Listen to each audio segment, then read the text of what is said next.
In this module, we're going to look at how to conduct a gender impact assessment. At this point, we're going to turn our attention to the Gender Impact Assessment Toolkit. You'll be able to find a copy to download on the Commission's website, and you might like to do that now so you can have it side by side as we take you through this module. This toolkit is for defined entities under the Gender Equality Act 2020, but also any organisation in Victoria wanting to apply a gender lens to their work. This toolkit provides a step-by-step guide to conducting a best practice gender impact assessment. It's also flexible so that you can choose the information that best meets your needs. By no means do you need to read it cover to cover, but you can pick out the bits that suit you. It also recognises that the size and experience of your organisation, as well as the impact of the policy, program or service you are assessing, will affect the time you spend on each step. It also contains tailored guidance for different types of organisations and includes useful resources, practical tips and templates. So do take some time to go through the Gender Impact Assessment Toolkit and really have a look at what's on offer in there. Now, throughout the toolkit, you'll notice that there are several useful icons that will help you as you go through this process.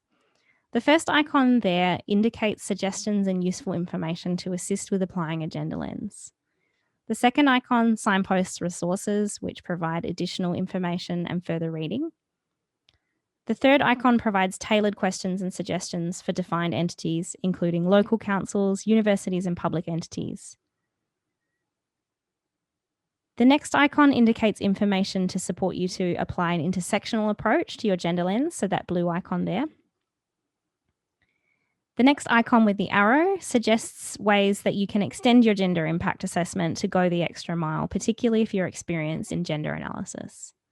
And finally, perhaps one of the most important icons, the icon with the pencil there, indicates points at which you may wish to use the templates provided.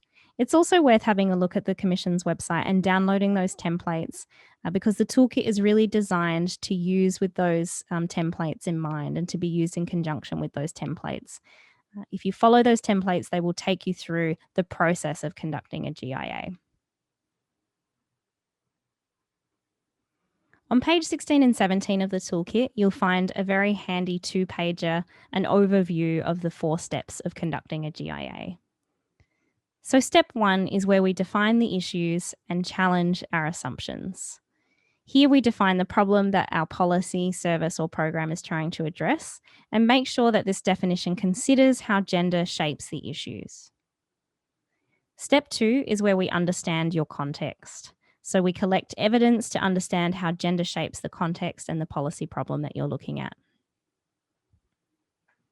Step 3 is an options analysis, and it's where we develop an option or options for your policy, program or service and weigh up the gendered impacts.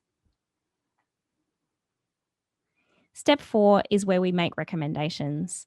Here we make a final recommendation based on the evidence collected and the analysis conducted, and this recommendation should be taken through to implementation.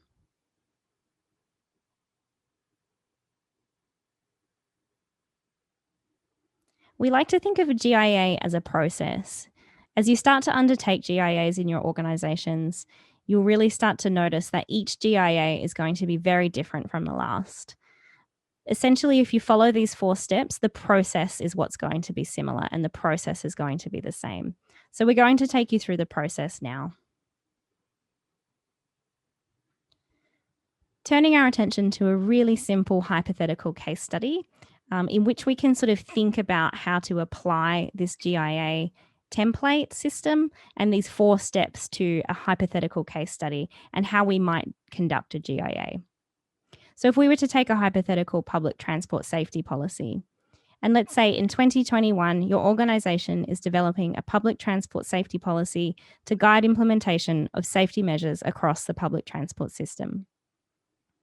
This strategy will have a direct and significant impact on the public as it determines implementation priorities and processes for transport safety initiatives, and it responds to the most pressing safety challenges related to public usage of trains, buses and trams.